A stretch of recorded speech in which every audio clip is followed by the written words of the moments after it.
Hello dear students, मी doctor मुळे, director of noble academy. आपण जो भूगोलाचा कोर्स चालू केलेला आहे त्यामध्ये आपण आज पहिला जो चॅप्टर आहे, पहिल्या चॅप्टर बद्दल शिकणार आहोत.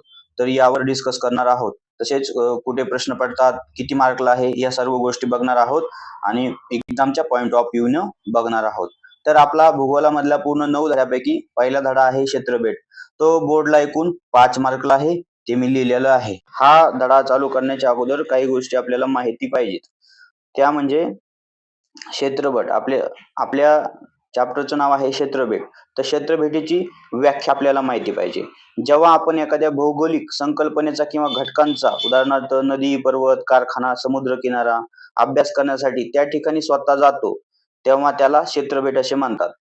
आता भूगोलामध्ये प्रत्यक्ष निरीक्षणाला खूप महत्त्व आहे. तुम्ही इथून पुढे बघाल बरेचसे मॅप, चार्ट्स, जे आलेख आहेत, या गोष्टींवर काय आहेत, बोर्डमध्ये प्रश्न विचारले आहेत. तर यानंतर दुसरा महत्त्वाचा पॉइंट येतो की क्षेत्रफळाचे महत्त्व काय? तर यामध्ये आपण प्रत्यक्ष अनुभवतो. पुस्तकातील माहिती आणि प्रत्यक्ष परिस्थिती यांची आपल्याला सांगड घालता येते. दोन्हीचं कम्युनिकेशन आपल्याला साधता येतं. त्यानंतर आहे आपण अजून एक नवनवीन माहिती मिळवतो. त्या ठिकाणी एखाद्या ठिकाणी जर आपण क्षेत्रभेटीला गेलो, तर त्या ठिकाणी हवामान कशी आहे, मृदा म्हणजेच माती कशी आहे, वनस्पती कशी आहे आणि तिथलं लोकजीवन यांची जवळून माहिती मिळवतो. तसेच कौशल्याचा विकास, माहिती गोळा करणे, निरीक्षण करणे आणि अहवाल लिहिणे यासारखी कौशल्य विकसित होतात. तर या ठिकाणी आपण क्षेत्रभेटीची पूर्वतयारी म्हणून काय करू शकतो?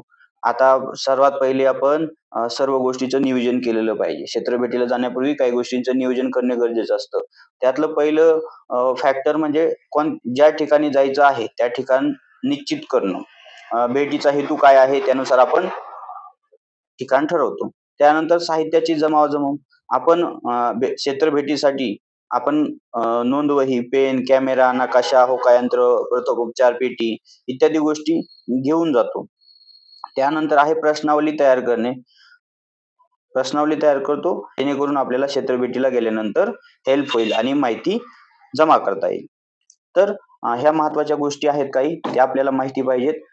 त्यानंतर आपल्याला हा जो चॅप्टर आहे याच्यामध्ये राहुलच्या वर्गातील विद्यार्थी आणि शाळेतील शिक्षक असे जे सर्वजण आहेत ते उस्मानाबाद जिल्ह्यातील नळदुर्गापासून रायगड जिल्ह्यातील अलिबाग येथे क्षेत्रभेटीसाठी निघाले आहेत किंवा त्यांनी क्षेत्रभेट दिलेली आहे. आपण नकाशामध्ये जर बघितलं, आपल्याला नळदुर्ग किल्ला दिसेल, नंतर सोलापूर दिसेल, इंदापूर दिसेल, उरुळी कांचन दिसेल, हडपसर दिसेल, सिंहगड दिसेल, नंतर परत पुणे दिसेल, लोणावळा दिसेल, खोपोली दिसेल आणि अलिबाग असेल. तर त्यांनी असा रूट फॉलो केलेला आहे आणि त्यांनी या ठिकाणी क्षेत्रभेटी दिलेल्या आहेत. तर सर्वात पहिले महत्त्वाचा पॉइंट म्हणजे जो परीक्षेमध्ये हमखास विचारला जातो म्हणजे विचारला जातो. तो तुमच्या रिकाम्या जागामध्ये पण विचारू शकतात. वेगळा शब्द ओळखा म्हणून पण विचारू शकतात. जोड्यामध्ये पण विचारू शकतात किंवा अनेक प्रकारच्या चूक, की बरोबर यामध्ये पण आपल्याला विचारतात. तो आहे क्षेत्रभेटीसाठी लागणारे साहित्य.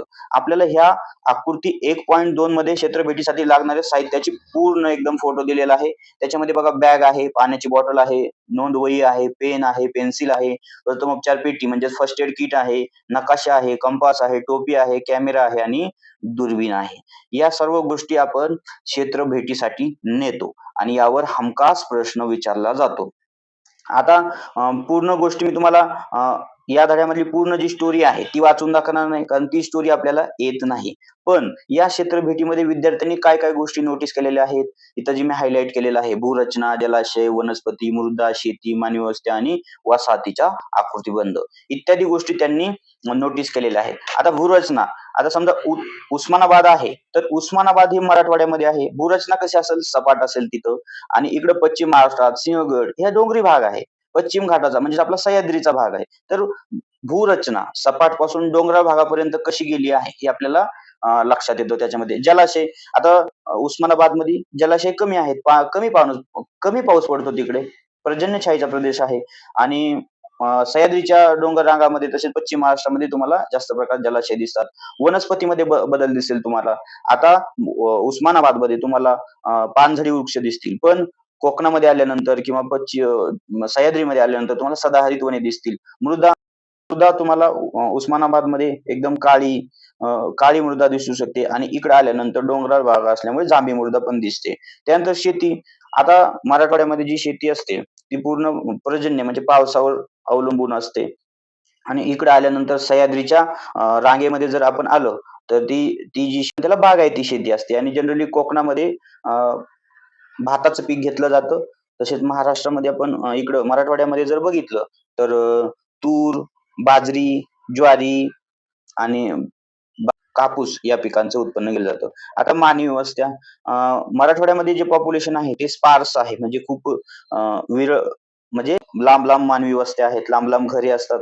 पण तसं नाही. तुम्ही जर तिथून डायरेक्ट शहरामध्ये आलात, पुणेमध्ये आलात, तर तुम्हाला ज्या मानवी वस्त्या आहेत त्या केंद्रित झालेल्या दिसतील. हे आपल्याला टॉपिक पण आहे पुढं मानवी वस्त्या म्हणून. आणि ह्या सर्व गोष्टी आपल्याला बघायला मिळतात चित्रबिटीमध्ये. तर ह्या सर्व विद्यार्थ्यांनी त्या गोष्टी सगळ्या शिक्षकांसोबत डिस्कस केलेल्या आहेत. आता त्याच्यामध्ये बघा नळदुर्ग येथील नरमादी धबधबा बघितलेला आहे त्यांनी. तर धाब्याचे घर म्हणजे काय हे पण बघितलेलं आहे. रस्ता व दुकाने हे पण बघितलेलं आहे. त्याच्यानंतर शुष्क प्रदेशातील वनस्पती ते कॅक्टस आहे. आपण कॅक्टाळ म्हणतो. तसेच कडधान्याची शेती, त्याच्यानंतर ऊसाचं शेत, उजनी धरणाचा जलाशय हे पण त्या विद्यार्थ्यांनी बघितलेलं आहे. हे वृक्षाचे जे प्रकार आहेत, ते प्रकार पण त्यांनी बघितलेले आहेत. त्यानंतर सिंहगडचा प्रवेशद्वार दिलेला आहे आपल्याला. कोसळलेली दरड. दरड कोसळणे म्हणजे काय? अ, जो डोंगरावरची जी माती, दगड या सर्व गोष्टी एकाएकी खाली येणं, त्याला आपण दरड कोसळले असं म्हणतो. त्याच्यानंतर सिंहगडावरून दिसणारा खडकवासला धरणाचा जलाशय बघितलाय त्यांनी. खडकाचे थर बघितलेत त्यांनी. तसेच भातशेती पण बघितलेली आहे त्यांनी. आता हे देवटाके. देवटाके हे जनरली आपल्याला किल्ल्यावर दिसतं आणि हे टाके ज्यावेळेस शिवाजी महाराजांच्या काळामध्ये जे सगळं मावळे आहेत, ते मावळे पाणी पिण्यासाठी या टाकांचा वापर करायचे. नंतर त्यांनी जेवण केलेलं आहे, खाद्यपदार्थ. नंतर राजमहालची किल्ल्याला पण भेट दिलेली आहे. सह्याद्रीतील धबधबा, देवराई आणि वनराई. आता यामध्ये देवराई हा प्रकार मी तुम्हाला सांगेल.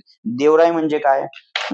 जर एखादा लोकल डेटी असेल, लोकल देवता असेल, तर त्या देवता भोवती जी वने लावलेली असतात आणि मधोमध देवाचं मंदिर असतं किंवा बाजूला मंदिर असतं आणि देवासाठी जी राखलेली जंगल असतात, त्याला आपण देवराई असं म्हणतो. त्याच्यानंतर सागाची झाडे, जे देवराई ही संकल्पना काय आहे मी तुम्हाला सांगितलं ऑलरेडी. कुलाबा किल्ला, अलिबागकडे आहे. अलिबागचा समुद्र किनारा या सर्व गोष्टी आपल्याला या क्षेत्रभेटीमध्ये बघायला मिळतात. आता सर्वात महत्त्वाचं म्हणजे स्वाध्याय. आता पुस्तक जसं बाकीच्या धड्यांवरती डायरेक्ट प्रश्न असतात, तसं ह्या चॅप्टरवर नाहीये. ह्या चॅप्टरमध्ये तुम्हाला हे पूर्ण 5 प्रश्न दिलेले आहेत आणि या 5 प्रश्नापैकीच क्वेशन एक्झाममध्ये रिपीट होतो. तर तो क्वेशन तुम्ही केला की तुम्हाला 5 मार्क आले. पूर्ण आपला 40 मार्काचा पेपर असणार आहे आणि 40 मार्कापैकी तुम्हाला हे 5 प्रश्न जर तुम्ही पाठ केले, तर तुम्हाला 5 पैकी 5 मार्क मिळणार आहेत. तर आपण काय करूया, आपण प्रत्येक प्रश्न थोडक्यात डिस्कस करूया. म्हणजे तुम्हाला लक्षात येईल. तसेच चॅप्टर झाल्यानंतर पण कमेंट सेक्शनमध्ये मी या प्रश्नाची उत्तरे तुम्हाला पोस्ट करेन. तर ती तुम्ही नोंद करून पाठ करू शकता. आता पहिलं आहे तुम्ही केलेल्या क्षेत्रभेटीचा अहवाल तयार करा. आता अहवाल लेखन हे तुम्ही दिलेल्या प्रत्यक्ष भेटीवर अवलंबून असते, परंतु त्याचे प्रमाणे असावे. प्रस्तावना पाहिजे. सर्वात पहिले प्रस्तावना, भेटीचे ठिकाण, उद्देश आणि दिनांक. त्याच्यानंतर स्थान व मार्ग, ते ठिकाण कोठे आहे आणि तिथे कसे पोहोचलात. निरीक्षणे, तिथे काय पाहिले, भूरूपे, पिके, मानवी वस्ती, जलाशय, डोंगर, किल्ले इत्यादी गोष्टी. आणि सर्वात नंतर निष्कर्ष असावा, या भेटीतून तुम्हाला काय शिकायला मिळालं आणि सर्वात शेवटी आभार प्रदर्शन असावं, की ज्यांनी ज्यांनी तुमची मदत केली आहे त्यांचे आभार मानले पाहिजे. नंतरचा जो प्रश्न आहे, कारखान्यात भेट देण्यासाठी प्रश्नावली तयार करा. तर कोणत्याही कारखान्याला भेटल्यानंतर तुम्ही कोणते प्रश्न तयार केले पाहिजे, तर यावर क्वेश्चन आहे. तर पहिला प्रश्न आपण असा विचारू शकतो, की या कारखान्याची स्थापना कधी झाली? दुसरा प्रश्न, येथे कोणत्या वस्तूचे उत्पादन केले जाते? तिसरा प्रश्न, उत्पादनासाठी लागणारा कच्चा माल कुठून येतो? कारखान्यात किती कामगार काम करतात? पाचवा प्रश्न, कारखान्यातील कचरा किंवा सांडपाणी यांची विल्हेवाट कशी लावली जाते? सहावा, कामगारांच्या सुरक्षेसाठी कोणत्या उपाययोजना केल्या जातात? इत्यादी 6 प्रश्न तुम्ही विचारू शकता. 3 मार्कला जरी आलं आणि 6 प्रश्न लिहिले की तुम्हाला अर्धा मार्क जरी एका पॉइंटला जरी दिला, तर तुम्हाला पैकी 3 मार्क पडणार. त्यानंतर सर्वात महत्त्वाचा प्रश्न आहे, क्षेत्रभेटी दरम्यान कचऱ्याचे व्यवस्थापन कसे कराल? बोर्डमध्ये खूप वेळा रिपीट झालेला प्रश्न आहे हा, क्षेत्रभेटी दरम्यान कचऱ्याचे व्यवस्थापन कसे कराल? तर मी तुम्हाला पॉइंट वाईज सांगतो. क्षेत्रभेटीत कोणताही कचरा परिसरात फेकणार नाही, याची आपण काळजी घेतली पाहिजे. दुसरा पॉइंट, स्वतःसोबत कचरा गोळा करण्यासाठी मोठ्या पिशव्या किंवा डस्टबिन सोबत ठेवू. तिसरा पॉइंट, वापरलेल्या वस्तू उदाहरणार्थ कागद, प्लास्टिक, उरलेले अन्न पिशवीत जमा करून योग्य ठिकाणी विल्हेवाट लावू. नंतर लास्ट पॉइंट परिसरातील लोकांना स्वच्छतेचे महत्त्व पटवून देऊ. तर इत्यादी पॉइंट तुम्ही त्याच्यामध्ये लिहू शकता. तसेच मनाचे पॉइंट पण ऍड करू शकता. असं प्रतिबंध नाही की हे मी उत्तर सांगितले तुम्ही हेच लिहावं. तुम्ही मनाने पण लिहू शकता की क्षेत्रभेट दिल्यानंतर आपण तिथल्या खर्चाचं कसं व्यवस्थापन करू. नंतर ई प्रश्न आहे, क्षेत्रभेटीसाठी तुम्ही कोणते साहित्य न्याल? आता हा प्रश्न खूप मल्टिपल टाइम्स बोर्डच्या एक्झाममध्ये रिपीट झालेला आहे. त्यामध्ये तुम्हाला डायरेक्ट साहित्य विचारतात किंवा ऑड मॅन आउट विचारतात किंवा रिकामी जागा विचारतात किंवा चुकीचा शब्द ओळखा. अशा प्रश्नांमध्ये हे विचारलं जातं की क्षेत्रभेटीसाठी तुम्ही कोणते साहित्य घ्याल? क्षेत्रभेटीसाठी बघा आपण काय-काय नेणार? नोंदवही. आपण जसं पहिल्या पेजवर बघितलं. नोंदवही म्हणजेच नोटबुक, पेन, पेन्सिल, प्रश्नावली माहिती संकलनासाठी, दिशादर्शकासाठी आपण होका यंत्र म्हणजेच कंपास आणि नकाशा घेऊन जाणार. काही गोष्टींचे नमुने गोळा करण्यासाठी आपण पिशव्या नेऊ. फोटोज काढण्यासाठी, छायाचित्रे काढण्यासाठी आपण कॅमेरा किंवा मोबाईल घेऊ.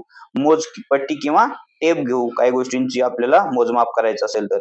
आणि सर्वात लास्टचा प्रश्न इथं दिलेला आहे, क्षेत्रभेटीची आवश्यकता स्पष्ट करा. हा पण प्रश्न खूप वेळा रिपीट झालेला आहे. तर आपण का आवश्यकता आहे क्षेत्रभेटीची? पॉइंट सांगतो. पहिला पॉइंट, क्षेत्रभेटीमुळे भौगोलिक संकल्पनाचे प्रत्यक्ष अनुभव मिळतात. दुसरा पॉइंट, पुस्तकी ज्ञानाची पडताळणी प्रत्यक्ष परिस्थितीत आपल्याला करता येते. मानव आणि पर्यावरण यांच्यातील संबंध समजावून घेता येतात. नव्या ठिकाणची संस्कृती, समाज आणि निसर्ग याची माहिती मिळते. तर अशा प्रकारे तुम्ही या पाचीची पाची प्रश्नांचं उत्तर परीक्षेमध्ये जर आलं तर ते तुम्ही लिहू शकता आणि परीक्षेमध्ये पैकीच्या पैकी मार्क पाडू शकता. खूप सोपा चॅप्टर आहे. यातले 5 प्रश्न आहेत आणि हे प्रश्न केले आपण की आपल्याला पैकीचे पैकी म्हणजेच 5 मार्क पडणार आहेत. तर हे प्रश्न तुम्ही नक्की परीक्षेला करून जावा आणि चांगले मार्क मिळवा. तर यानंतर आपला नेक्स्ट व्हिडिओ जो आहे तो नेक्स्ट व्हिडिओ दुसऱ्या चॅप्टर म्हणजेच स्थान आणि विस्तार यावर येणार आहे. याचप्रमाणे आपण त्या चॅप्टर मध्ये पण कुठे प्रश्न येतात, कसे येतात हे डिस्कस करणार आहोत. तुम्हाला हा व्हिडिओ कसा वाटला ते आम्हाला कमेंट मध्ये नक्कीच कळवा. आपल्या चॅनलला लाईक, शेअर आणि सबस्क्राईब करा. थोडक्यात उत्तरे द्या. या 5 प्रश्नांची उत्तरे तुम्हाला कमेंट सेक्शन मध्ये मिळून जातील. तर आज एवढंच. पुन्हा भेटूया नेक्स्ट लेक्चर मध्ये. जय हिंद.